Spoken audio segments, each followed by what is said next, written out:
तीसरा था bear structure, है ना। ये तीन स्ट्रक्चर बेंजीन के लिए दिए गए थे। अब ये जो तीन स्ट्रक्चर हैं बेंजीन के, ये किस बेसिस के ऊपर थे और क्या क्या एक्सप्लेनेशन थी जो कि क्यू स्ट्रक्चर ने दी, है ना, उसके बारे में अभी मैं डिस्कस करने जा रहा हूँ फर्दर। मेनली हमारी जो डिस्कशन रहेगी वो कि क्यू स्ट्रक्चर के ऊपर रहेगी और किस तरीके से उसके बेसिस के ऊपर आप एक्सप्लेनेशन दे सकते हैं डिफरेंट जो बिहेवियर हैं बेंजीन के उनकी। हम्म और उसके लिए दो एक्सप्लेनेशन अलग हम डिस्कस कर रहे होंगे। एक रेजोनेंस एनर्जी का कंसेप्ट यहाँ पे आ जाएगा अपने आप से ही, और एक डीलोकलाइजेशन का कंसेप्ट या मॉलिक्यूलर स्ट्रक्चर कंसेप्ट हम यूज करेंगे इन चीज़ों को एक्सप्लेन करने के लिए। करें फिर बात। ओके। Yes sir. सो सबसे पहले मैं बेंजीन की अगर मैं बात करूं, तो बेंजीन की कुछ एक प्रॉपर्टीज हैं स्ट्रक्चर के लिए मैं डिस्कस करने जा रहा हूँ। बेंजीन की कुछ एक प्रॉपर्टी, सबसे पहली चीज तो ये कल मैंने डिस्कस किया था कि बेंजीन में 6 कार्बन होते हैं। अगर मैं नॉर्मल एल्केन की बात करूं तो नॉर्मल जो सैचुरेटेड एल्केन रहेगा उसका फॉर्मूला होता है CnH2n+2। तो उसके हिसाब से जो ये कंपाउंड है उसमें होने चाहिए थे 14 हाइड्रोजन, लेकिन इसके अंदर है 6 हाइड्रोजन। इसका मतलब क्या, एक्सेस में अनसैचुरेशन है इसके अंदर, बहुत ज्यादा, मतलब मल्टीप्लिसिटी है बॉन्ड की। तो अगर मल्टीप्लिसिटी है बॉन्ड की तो उसको मतलब ये करने के लिए, प्रैक्टिकली बताने के लिए हमारे पास दो चीजें थी जहां से हमें पता चला कि एक्चुअल में अनसैचुरेशन है। हम्म क्या क्या था। नंबर एक तो था कि बेंजीन जो है, दो जो हमारे पास ऑब्जर्वेशन थी उनकी मैं बात कर रहा हूँ। Let us right here observations. तो दो ऑब्जर्वेशंस हमारे पास थी regarding this unsaturation in benzene. First one was hydrogenation. तो जब बेंजीन का रिएक्शन आप हाइड्रोजन के साथ करेंगे, कितने मॉलिक्यूल यूज होंगे, 3 molecule of hydrogen will be used. और प्रोडक्ट आपके पास जो आएगा दैट विल बी साइक्लोहेक्सेन, है ना, C6H12। ठीक है। तो ये 473 केल्विन टेम्परेचर अप्रोक्सीमेटली, इस टेम्परेचर के ऊपर इसको करते हैं। सो क्या बोल रहा हूँ मैं दोबारा से, दिस इज बेंजीन। बेंजीन की जब हाइड्रोजनेशन करोगे, तो हाइड्रोजनेशन करने के बाद आपके पास क्या आएगा, साइक्लोहेक्सीन आएगा। और साइक्लोहेक्सीन जो है that is saturated compound, single bond होते हैं उसके अंदर। तो बेंजीन की हाइड्रोजनेशन करने से सैचुरेटेड कंपाउंड साइक्लोहेक्सीन आपको मिल रहा है। अब यहाँ पे कितने मॉलिक्यूल, 3 मॉलिक्यूल हाइड्रोजन के यूज हुए, मतलब सिंपल सी बात है 3 डबल बॉन्ड वहां पे रहेंगे, है ना। तो यहाँ से क्लियर हो रहा है। दूसरी चीज अगर हम बात करें, second thing that is benzene की क्लोरीनेशन हो जाती है ना। बेंजीन की क्लोरीनेशन, क्लोरीनेशन कैसे रहेगी, सिंपली बेंजीन का रिएक्शन क्लोरीन के साथ, Cl2, in presence of light, sunlight. तो बेंजीन का रिएक्शन जब सनलाइट की प्रेजेंस में या डिफ्यूज सनलाइट की प्रेजेंस में आप करेंगे, तो होना क्या चाहिए था, जो क्लोरीन है उसको कैसे ऐड होना चाहिए था। अगर डबल बॉन्ड है भी, मान लो ये है बेंजीन ना, ये इसमें डबल बॉन्ड है, तो होना क्या चाहिए था, ये जो डबल बॉन्ड है इसको ब्रेक करना चाहिए था। ये बॉन्ड ब्रेक कर जाता और दोनों साइड क्या लग जाता, क्लोरीन लग जाता, जो कि नॉर्मली हम देखते हैं जब भी एडिशन रिएक्शन होता है इसी तरीके से होता है। लेकिन ऐसा नहीं हुआ। क्या हुआ, ये प्रोडक्ट सब्स्टिट्यूशन प्रोडक्ट आ गया हमारे पास। एडिशन प्रोडक्ट ना आके क्या आ गया, सब्स्टिट्यूशन प्रोडक्ट। तो ये दो आउटकम्स थी, दो ऑब्जर्वेशंस थी जिनके बेसिस के ऊपर हमें दिक्कत आ रही थी for the explanation of this structure of benzene. दोबारा मैं रिपीट कर रहा हूँ, बेंजीन में अनसेचुरेशन है, इसका प्रूफ हमारे पास क्या है वो मैं आपको बता रहा हूँ। फर्स्ट प्रूफ तो ये कि इसका फॉर्मूला था C6H6।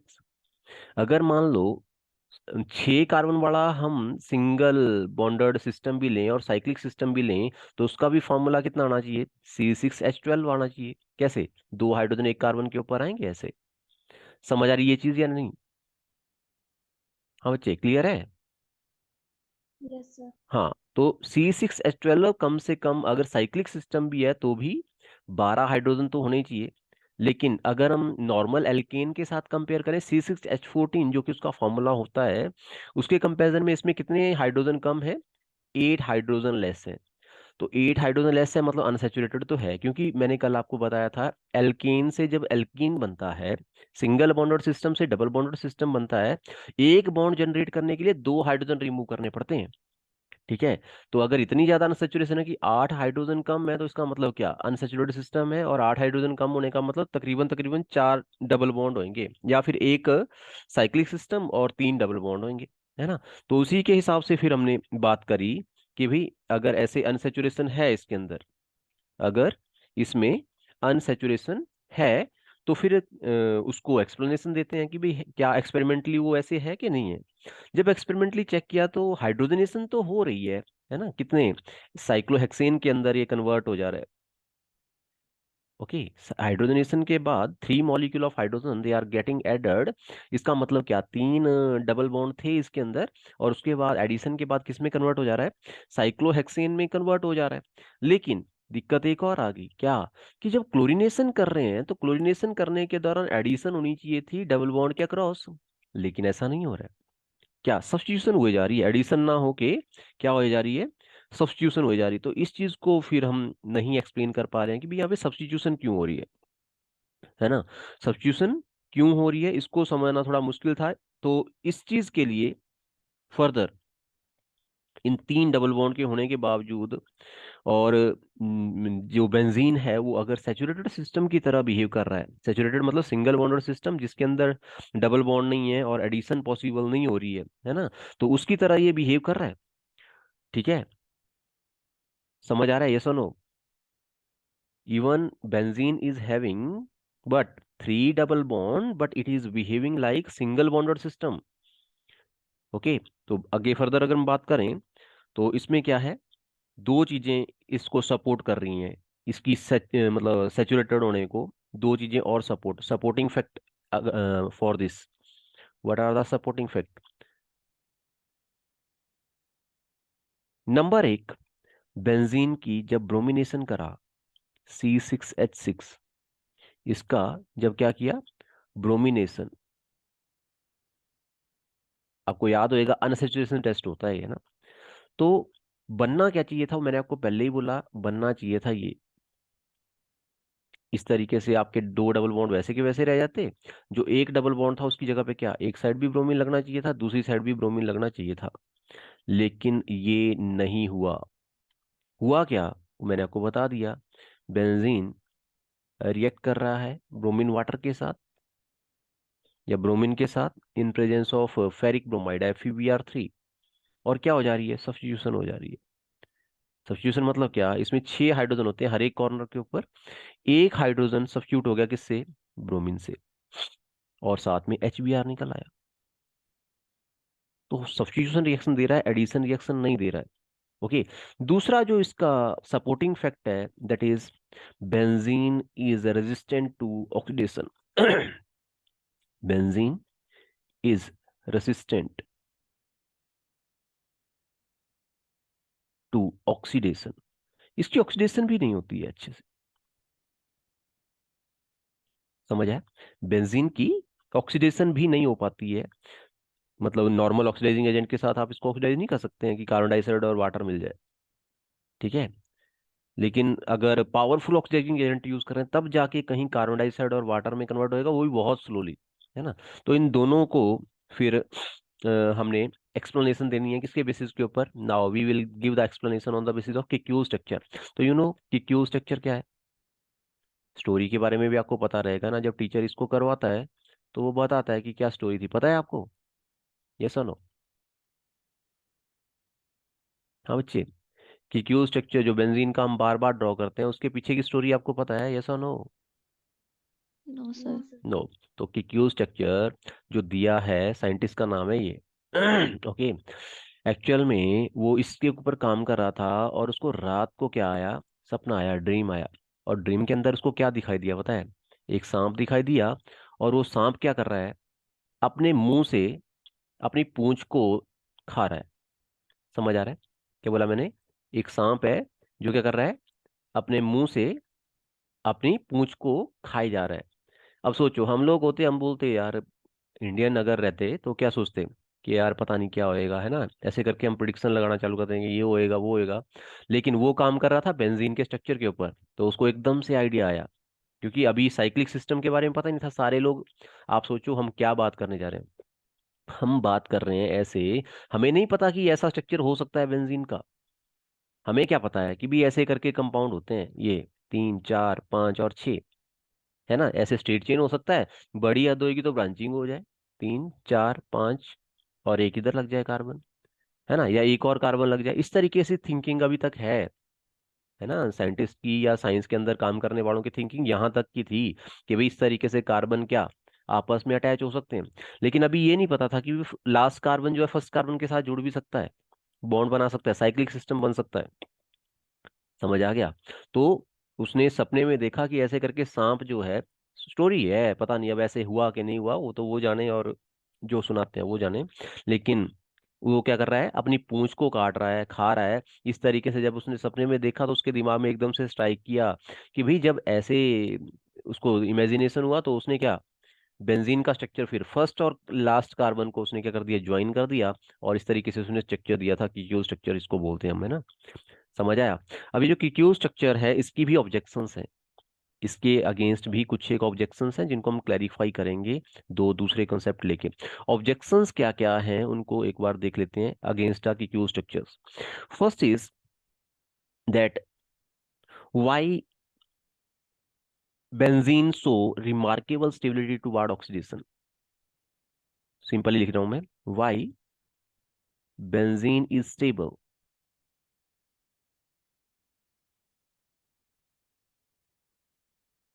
Against oxidation.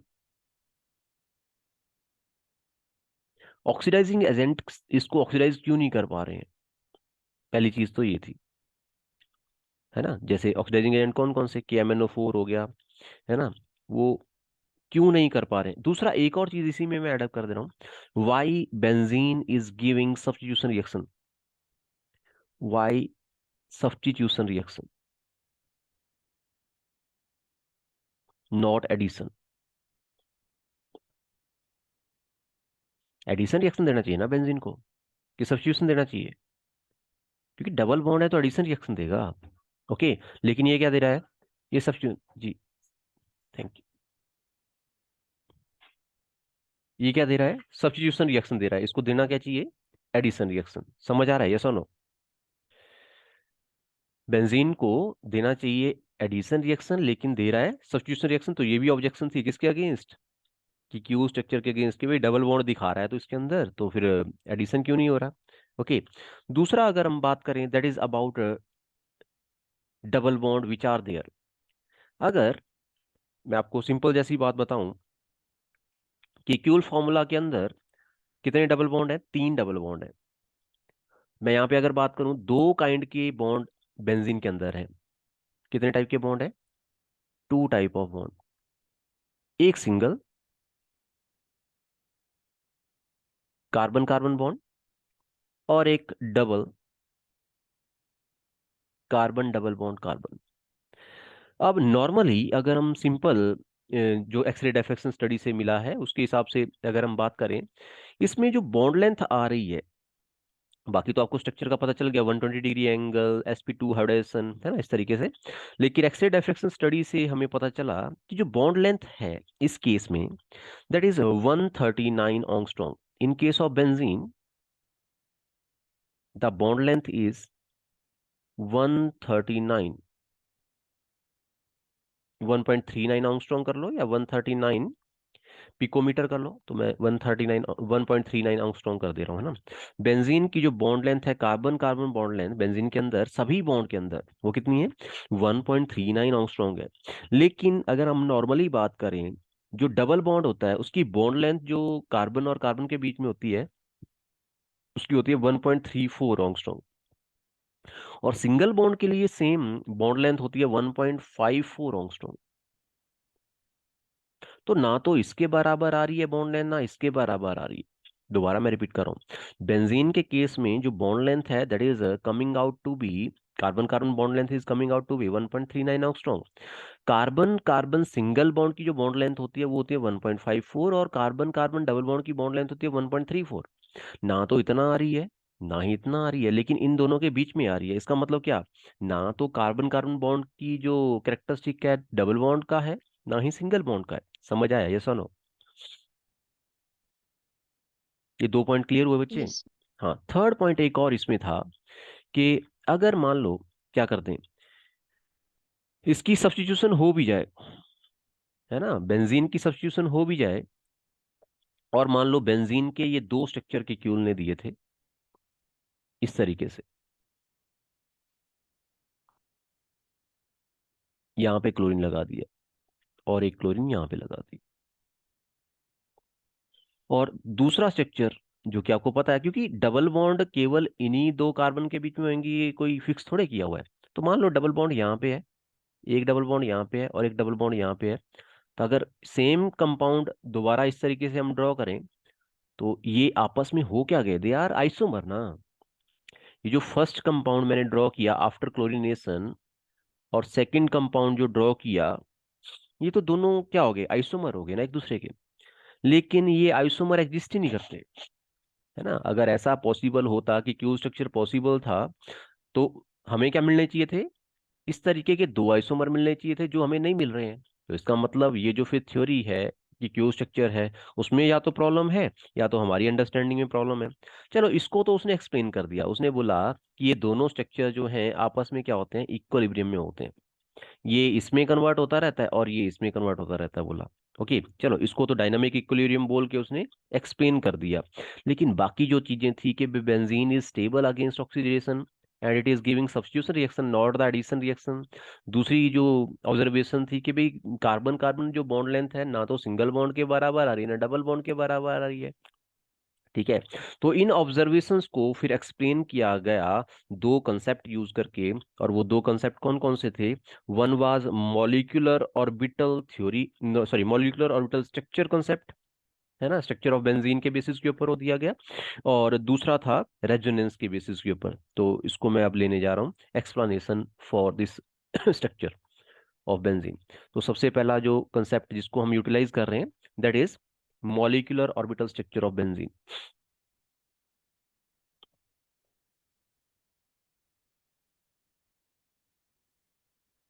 Molecular orbital structure of benzene.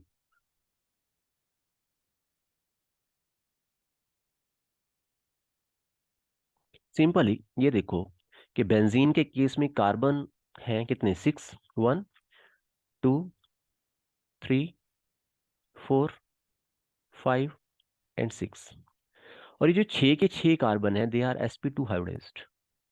अगर वो sp2 हाइब्रिडाइज्ड हैं तो सिंपल सी बात, वही ब्लेड वाला सीन आ जाएगा, फैन के 3 ब्लेड, 1, 2, 3, उसके बाद 1, 2, 3, उसके बाद 1, 2, 3, उसके बाद 1, 2, 3। sp2 हाइब्रिड ऐसे ही होता है, ये सुनो, 120 डिग्री एंगल ना।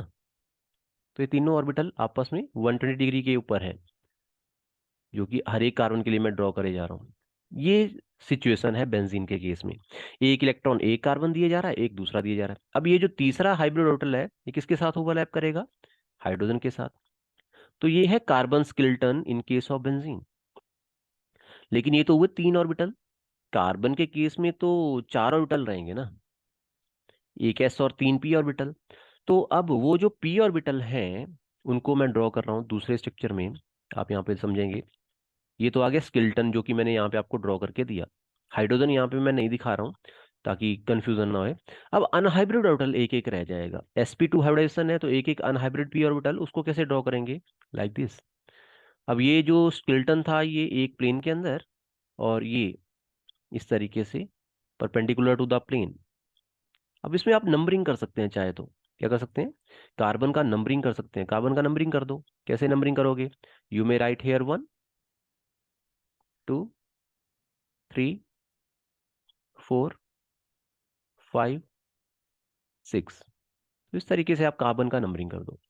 जब आपने कार्बन का नंबरिंग कर दिया, अब फर्दर क्या, आप ओवरलैपिंग दिखा सकते हैं, लेकिन मैं यहाँ पे ओवरलैपिंग दिखाऊंगा। कार्बन नंबर 1 और 2 मान लो उसका जो अनहाइब्रिड ऑर्बिटल है ओवरलैप कर रहा है। कार्बन नंबर 3 और 4 अनहाइब्रिड ऑर्बिटल क्या कर रहे हैं, ओवरलैप कर रहे हैं। 5 और 6 ओवरलैप कर रहे हैं। इस तरीके से ओवरलैपिंग हुए जा रही है। समझ आ रहा है? 1 और 2 ओवरलैप किया, 3 और 4 ओवरलैप किया, 5 और 6 का अनहाइब्रिड ऑर्बिटल क्या किया, ओवरलैप किया। ये सिचुएशन हमारे पास पहले बन के आ रही है। लेकिन हम कैसे डिफ्रेंशिएट कर सकते हैं कि केवल कार्बन नंबर 1 और 2 ही ओवरलैप करेगा? तो इसके लिए हम क्या कर रहे हैं, एक और स्ट्रक्चर ड्रॉ कर देते हैं, और उसके अंदर क्या करेंगे अब, उसके अंदर हम 1 और 2 को ना, 2 के अनहाइब्रिड ऑर्बिटल को ओवरलैप ना करा के 1 और 6 को कर देते हैं। चेक करो जरा कैसे होएगा। It will be like this.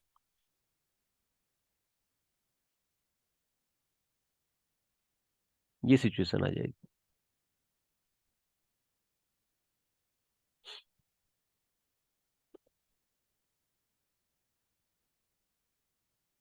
Numbering कर लो इसको पहले, उसके बाद फिर ओवरलैपिंग दिखा देते हैं।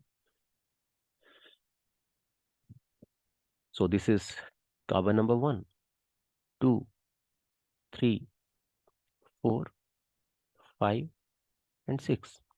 लेकिन अब ओवरलैपिंग को हम किसी दूसरे उससे दिखाएंगे, तो मैं इसमें ओवरलैपिंग दिखा रहा हूँ। ये दो ऑर्बिटल ओवरलैप करे, ये और ये ओवरलैप करे, और ये ओवरलैप करे। ओके, यहां से क्या क्लियर हो रहा है उसको समझना है सबसे पहले। तो इसका मतलब ये हो गया that the electron which we are thinking that they are localized on only 2 carbon atom, they are not there. हम जो सोच रहे हैं कि भाई जो इलेक्ट्रॉन हैं केवल 2 कार्बन एटम के ऊपर हैं, है ना, इलेक्ट्रॉन क्लाउड केवल 2 कार्बन एटम के ऊपर है, ऐसा नहीं है। वो कहाँ पे हैं? They are delocalized electron. समझ आ गया? They are equally on all the 6 carbon atom. तो इस तरीके से अगर 6 कार्बन एटम है, तो उनके ऊपर जो इलेक्ट्रॉन क्लाउड है वो किस तरीके से है? इस तरीके से एक क्लाउड ऊपर घूम रहा है, इलेक्ट्रॉन क्लाउड, और एक इलेक्ट्रॉन क्लाउड कहाँ पे? यहाँ पे नीचे। This is the situation in case of benzene actually. समझ आ रहा है बच्चे? यस और नो? नीचे आएगा स्केलेटन स्ट्रक्चर, और ऊपर क्या, ये किस तरीके से, ये यहाँ पे हाइड्रोजन आप ड्रॉ कर सकते हैं। रीजन बिंग, आप कोई कंफ्यूजन अराइज नहीं होने वाला। क्लियर है? तो अब अगर ऐसे हाइड्रोजन एक कार्बन के पास है ही नहीं, या 2 कार्बन के बीच में वो लोकलाइज्ड है ही नहीं, तो एडिशन कैसे देंगे? समझ आ गया? This is the delocalization of electron which is which is giving rise to this stability. Okay, समझ आ गया? ये सुनो, सर रिपीट। रिपीट कर दूं? कोई बात। सो नॉर्मली समझो इसको क्या, कि अगर ये इलेक्ट्रॉन 2 कार्बन के बीच में होते इस तरीके से, ठीक है, फिर तो हम एडिशन करते ब्रोमीन का, और ब्रोमीन की एडिशन करने के बाद क्या प्रोडक्ट आता, ये दो ऐसे हाइड्रोजन थे मान लो, एक ब्रोमीन यहाँ पे लग जाता और एक ब्रोमीन यहाँ पे लग जाता, ऐसे होती है एडिशन। यस और नो? लेकिन बेंजीन के केस में ये एडिशन नहीं हो रही है, तो उसका मैंने रीजन दिया क्या, इसका मॉलिक्यूलर स्ट्रक्चर। जब आप इसके मॉलिक्यूलर स्ट्रक्चर को चेक कर रहे हो, तो मॉलिक्यूलर स्ट्रक्चर कैसे आ रहा है? कार्बन, जो बेंजीन है इसके केस में कार्बन की हाइड्रोजन क्या है? sp2 hydrogen. और अगर sp2 हाइड्रोजन अगर आपको पता हो, तो क्या उसमें 3 ऑर्बिटल आएंगे, ये 120 डिग्री एंगल के ऊपर। कितने orbital? 3 orbital at 120 degree angle. वही मैंने हर एक कार्बन के लिए, क्योंकि हर एक कार्बन sp2 हाइब्रिडाइज्ड है, तो उसके लिए मैंने हर एक कार्बन के लिए इस तरीके से sp2 हाइब्रिड ऑर्बिटल ड्रॉ कर दिए, sp2 हाइब्रिडाइज्ड ऑर्बिटल। ओके, और उनकी ओवरलैपिंग दिखा दी, कार्बन की कार्बन के साथ, कार्बन की हाइड्रोजन के साथ। तो हमारे पास स्केलेटन बन गया ये। अब आ जाती है पाई बॉन्ड किस तरीके से बना होएगा। तो पाई बॉन्ड को दिखाने के लिए मेरे को नॉर्मली क्या करना पड़ा, पहले स्केलेटन लेना पड़ेगा, और उसमें अनहाइब्रिड ऑर्बिटल दिखाने पड़ेंगे इस तरीके से। ठीक है, तो ये हमारे पास क्या आगे, अनहाइब्रिड ऑर्बिटल। फिर अनहाइब्रिड ऑर्बिटल जब बॉन्ड बन गया होगा सिग्मा बॉन्ड, तो सिग्मा बॉन्ड बनने के बाद अनहाइब्रिड ऑर्बिटल क्या करते हैं, आपस में ओवरलैप करते हैं, और ओवरलैप करके क्या बना लेते हैं, पाई बॉन्ड बनाते हैं। तो पाई बॉन्ड जब बना होएगा, तो पाई बॉन्ड की पॉसिबिलिटी है कि कार्बन नंबर 1 और 2 के बीच में बन जाए, 3 और 4 के बीच में बन जाए, 6 और 5 के बीच में बन जाए। इन द सेम मैनर दूसरी सिचुएशन ये भी हो सकती है, हम कैसे डिफ्रेंशिएट कर दें, कार्बन नंबर 1 और 2 के बीच में ही बॉन्ड बन सकता है। मैंने दूसरे केस में ले लिया, कार्बन नंबर 1 और 6 का जो अनहाइब्रिड ऑर्बिटल है वो दोनों ओवरलैप करे और बॉन्ड बन गया। फिर 5 और 4 उनके अनहाइब्रिड ऑर्बिटल ओवरलैप करे और बॉन्ड बन गया। सेकंड और थर्ड इनके अनहाइब्रिड ऑर्बिटल ओवरलैप करे और बॉन्ड बन गया। तो इस तरीके से हमारे पास क्या पाई बॉन्ड फॉर्मेशन हो रहा था। समझ आया, यस और नो? यहाँ तक क्लियर है बच्चे? Yes sir. हाँ। अब यहाँ से क्लियर क्या हो रहा है, इन दो पिक्चर्स से क्या क्लियर हो रहा है? ये जो मैंने दिखा रखी है, एक ये पिक्चर और ये पिक्चर, दोनों को अगर आप मर्ज कर दें, इसका मतलब ये हुआ कि वो जो बॉन्ड बन रहे हैं ना, पाई बॉन्ड, है ना, डबल बॉन्ड जो आ रहा है, वो डबल बॉन्ड किन्हीं दो कार्बन के बीच में ना होके, वो जो उस डबल बॉन्ड के इलेक्ट्रॉन है ना, pi electron, they are circulating on all over the ring, पूरे के पूरे रिंग के ऊपर दे आर सर्कुलेटिंग, उसके ऊपर सर्कुलेट कर रहे हैं, है ना, जो कि मैंने नीचे सिचुएशन आपको बताई, वो पूरे के पूरे रिंग के ऊपर डीलोकलाइज्ड है, किसी एक जगह के ऊपर फिक्स नहीं है, दो कार्बन के बीच में फिक्स नहीं है। अगर वो फिक्स नहीं है तो फिर एडिशन रिएक्शन कहाँ से होएगा, है ना, ऑक्सीडेशन कहाँ से होएगा? ऑक्सीडेशन भी तभी पॉसिबल है अगर डबल बॉन्ड लोकलाइज होएगा। समझ आ गया, यस सुनो? ये था एक यस कंसेप्ट। सर। हाँ, दूसरा कंसेप्ट जो हम लेते हैं दैट इज ऑफ रेजोनेंस। दूसरा कंसेप्ट किस चीज का लेते हैं? रेजोनेंस का। पता है रेजोनेंस क्या होता है? यस और no? What is resonance, you know? हाँ बच्चे, पता है कि नहीं? कुछ तो बोल दो। Yes yes sir. सर। माया बताओ जरा, क्या होता है रेजोनेंस, कैसे एक्सप्लेन किया था आपको? एग्जाम्पल देके बता देना चाहते हो ना?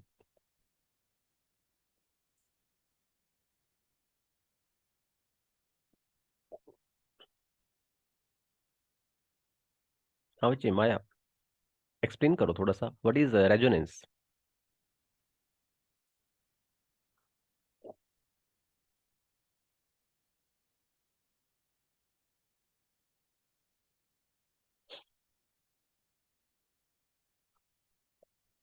नहीं पता ना?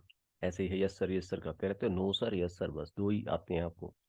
सिंपली रेजोनेंस क्या होता है? रेजोनेंस हम बोलते हैं, रेजोनेंस एक फिनोमिना, फिनोमिना मतलब क्या, चमत्कार, है ना। रेजोनेंस फिनोमिना कब होता है? हम तब बोलेंगे कि रेजोनेंस हुआ जब सिंगल एक मॉलिक्यूल के लिए आप एक से ज्यादा स्ट्रक्चर देते हैं। मैंने एक बहुत बढ़िया एग्जांपल देके समझाया था। किसका एग्जांपल है आप में से? मैं किसी एक लड़की का एग्जांपल ले लेता हूँ ना। किसका लें? अनीता का ले लें? तो अनीता का एग्जांपल लेते हैं कि अनीता के घर में क्या आए? लड़के वाले देखने आए, है ना, बॉयज साइड से लोग देखने के लिए आए, इसको बुला के लड़की से मिलना है, और उसको क्या करेंगे? सेलेक्ट करेंगे या रिजेक्ट करेंगे, दो ऑप्शन। हाँ, तो बॉयज वाली साइड से जो मेंबर्स आ रखे थे, उसके पेरेंट्स होंगे, उसके रिलेटिव्स होंगे, जब अनीता के घर में आए तो उन्होंने उनके घर वालों से पूछा कि जी आपकी बेटी कैसी है, कितना पढ़ी लिखी है, क्या है ना। अनीता ने बीएससी करा हुआ है ना, कि एमएससी करा है अनीता? Sir BSc. हाँ, तो इसके पेरेंट्स ने बोला जी बीएससी करा हुआ है, बीएड भी कर रखा है ना, और साथ में इसका टेट भी क्वालिफाइड है, और कमीशन का प्रिपरेशन कर रही है, और हो जाएगा इस बार इसका ना। फिर वो जो बॉयज के रिलेटिव थे, उन्होंने सोचा कि यार अच्छा है, लड़की पढ़ी लिखी है, बीएससी कर रखा है, मतलब जॉब लग जाएगा इसका तो अच्छे से हो जाएगा ना। और बाकी उन्होंने पूछा कि और कोई हैबिट इसकी कैसी है, कोई गंदी आदतें तो नहीं है, मतलब जल्दी उठ जाती है ना मॉर्निंग में? बोला हाँ जी, मॉर्निंग में उठ के और क्लास लगाती है ये तो, है ना, 6 बजे उठ जाती है, उसके बाद इसकी ऑनलाइन क्लास रहती है। तो आप सोच लो कि अगर मॉर्निंग में 6 बजे उठ रही है पढ़ाई के लिए, तो बाद में भी उठी जाया करेगी। तो बोला ठीक है, तब तो बढ़िया है। फिर यही जो बॉयज के रिलेटिव थे, है ना, इन्होंने क्या किया, इनके पड़ोस में जाके इसके जो आंटी है ना, उनसे सेम क्वेश्चन कर दिया, बोला ये लड़की जो है ये कैसी है, बोला।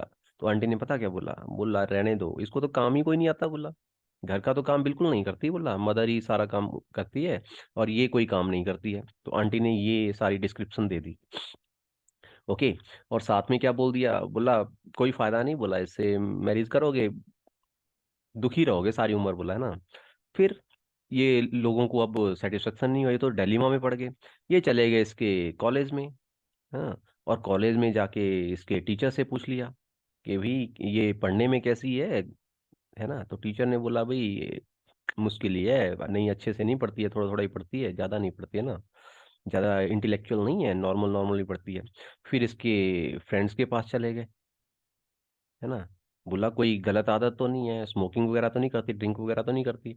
तो उन्होंने बोला जी कर तो लेती है, कभी कभी ड्रिंक कर लेती है, कभी कभी स्मोकिंग कर लेती है ना। बोला और कोई बुरी आदत? बोला और तो कुछ नहीं है, बुरी आदत नहीं है ना। तो ऐसे करके हर एक पर्सन क्या कर रहा है, इसकी डिस्क्रिप्शन दिए जा रहा है। लेकिन क्या अनीता की जो क्वालिटीज हैं किसी एक पर्सन से सुन के हम एक्सप्लेनेशन दे सकते हैं कि भाई अनीता ऐसी ही होगी, यस और नो? अनीता के पेरेंट्स ने अच्छा अच्छा बता दिया तो क्या वो अनीता अनीता की सारी क्वालिटीज हो गई, यस और नो? No sir. नो ना। उसकी आंटी ने जो डिस्क्रिप्शन दी उसके हिसाब से अनीता होएगी? नहीं। कॉलेज का जो टीचर है, कॉलेज के जो बच्चे हैं उनके हिसाब से अनीता का बिहेवियर होएगा? नहीं। उसके फ्रेंड्स के हिसाब से उसका बिहेवियर होएगा? नहीं। है ना? लेकिन सभी को अगर हम मर्ज कर दें तब जाके इसका बिहेवियर सामने आएगा। समझ आया? In the same manner for a molecule when we are giving different structure, I will say live structure, तो डिफरेंट स्ट्रक्चर देने का रीजन क्या हुआ? क्योंकि उसकी जो प्रॉपर्टीज थी सिंगल एक स्ट्रक्चर से हम एक्सप्लेन नहीं कर पा रहे थे। समझ आया, यस और नो? सिंगल एक स्ट्रक्चर दे दिया बेंजीन का, क्या ये बड़ा स्ट्रक्चर, तो उससे सारी की सारी प्रॉपर्टीज एक्सप्लेन नहीं हो रही थी। तो इसीलिए हमने क्या किया, एक और स्ट्रक्चर दे दिया जिसको हम क्या बोल देंगे, रेजोनेंस स्ट्रक्चर। इस तरीके से साइन डालेंगे। इस साइन का मतलब है जो दूसरा स्ट्रक्चर है ये क्या है, इसका रेजोनेंस स्ट्रक्चर है या कैनोनिकल स्ट्रक्चर है। तो अब क्या, डबल बॉन्ड यहाँ पे कर दिया इस तरीके से। समझ आया बच्चे, यस और नो? रेजोनेंस क्या है? रेजोनेंस फिनोमिना जिसके अंदर हम क्या एक ही मॉलिक्यूल के लिए एक से ज्यादा स्ट्रक्चर ड्रॉ करते हैं to explain all the properties. है ना? सारी प्रॉपर्टीज को जिनको हम एक्सप्लेन नहीं कर पा रहे थे सिंगल स्ट्रक्चर से, उनको एक्सप्लेन करने के लिए हम इस तरीके से कर रहे हैं। लेकिन जो प्रॉपर्टीज हैं उस मॉलिक्यूल की ना तो एक स्ट्रक्चर से एक्सप्लेन होंगी ना तो दूसरे स्ट्रक्चर से एक्सप्लेन होंगी। लेकिन उसके लिए हम एक स्ट्रक्चर दे सकते हैं जिसको हम बोल देते हैं रेजोनेंस हाइब्रिड। क्या बोल देते हैं? Resonance hybrid. बेंजीन के केस में ये रेजोनेंस हाइब्रिड है ना? तो ये जो स्ट्रक्चर मैंने दो ड्रॉ करे इनको क्या बोल देते हैं, रेजोनेंस स्ट्रक्चर, या फिर क्या बोल देंगे, कैनोनिकल स्ट्रक्चर। क्या बोलेंगे? Canonical structure. और ये जो आपके पास फाइनली आया इसको क्या बोलेंगे, रेजोनेंस हाइब्रिड। अब ये रेजोनेंस हाइब्रिड क्या बता रहा है, पता चल रहा है आपको? ये बता रहा है कि भी जो इलेक्ट्रॉन है, 6 electron of pi bond, they are on delocalized on all the 6 carbon atom, not a localized between 2 carbon atom। Clear हो रहा है, यस और नो? हाँ बच्चे, समझ आया कि नहीं समझ आया? सर आगे समझ। आ गया ना? तो यहाँ से आपको क्लैरिफाई हो जाना चाहिए कि रेजोनेंस भी यही बोल रही है कि भाई ना तो डबल बॉन्ड आएगा ना सिंगल बॉन्ड आएगा। है ना? अगर आप ये सोचें, नंबरिंग कर दूं यहाँ पे, carbon number 1, carbon number 2, carbon number 3, carbon number 4, carbon number 5, carbon number 6। अगर मैं ये सोचूं कि कार्बन नंबर 1 और 2 के बीच का जो बॉन्ड है वो डबल बॉन्ड कैरेक्टर होएगा, नहीं। वो डबल बॉन्ड और सिंगल बॉन्ड के बीच का कैरेक्टर उसके अंदर रहेगा। 1.39 एंगस्ट्रॉम तभी आ रहा था। समझ आ गया? और बाकी प्रॉपर्टीज भी आपको क्लियर हो गई होंगी। यहाँ से डीलोकलाइजेशन के बारे में भी आपको पता चल रहा है ना? सो फर्दर अगर हम बात करें, next is resonance energy. Next thing is resonance energy. ये तो आ गया रेजोनेंस स्ट्रक्चर, इसी में एड अप कर रहा हूँ रेजोनेंस एनर्जी क्या चीज होती है। तो resonance energy is the difference. देखो सिंपल सी बात है, अगर इन दोनों स्ट्रक्चर की मैं बात करूं, इसकी और इसकी, है ना, तो resonance hybrid is most stable. Resonance hybrid structure is most stable. लेकिन ये जो स्ट्रक्चर है ये कम स्टेबल होएगा हाइब्रिड के कंपैरिजन में। तो रेजोनेंस एनर्जी क्या होती है, energy difference between hybrid and canonical structure. है ना? तो what we will write, this will be resonance structure, energy of resonance structure,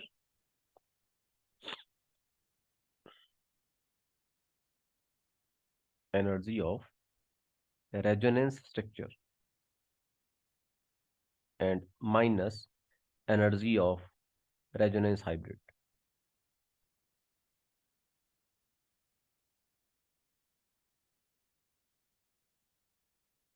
energy of resonance hybrid. समझ आया, यस और नो?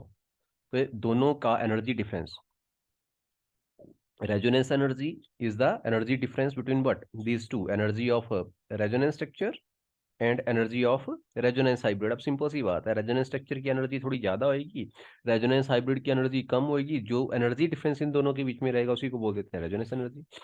बेंजीन के केस में अगर मैं बात करूं, दिस इज 150.62 किलो जूल पर मोल बेंजीन के लिए। हाँ,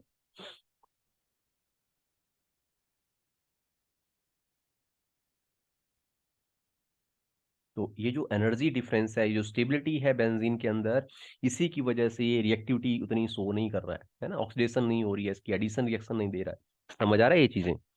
तो अगर ये क्लियर हो गया, यही तो है एरोमेटिसिटी। एरोमेटिसिटी मतलब क्या? स्टेबल हो जाना। उनके कंपैरिजन में, जिनके केस में नॉर्मली रिएक्शन हो जा रहे हैं, उसके कंपैरिजन में इनर्टनेस होगा। क्लियर हुआ?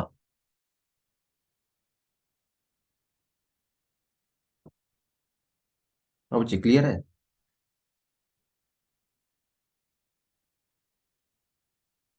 तुम लोग बोलते नहीं ना।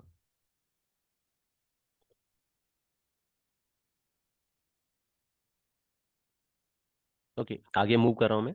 Next will be calculation of resonance energy.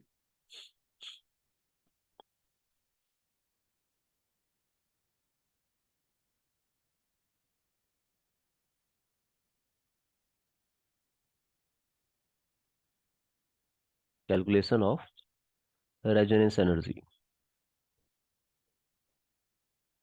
So how this resonance energy can be calculated? तो इसके लिए हम यहाँ पे यूज करेंगे हीट ऑफ हाइड्रोजनेशन। क्या यूज करेंगे? Heat of hydrogenation.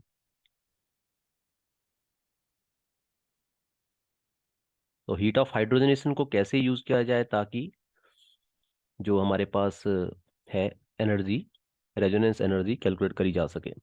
तो करते हैं start. How to use this heat of hydrogenation. पहले ये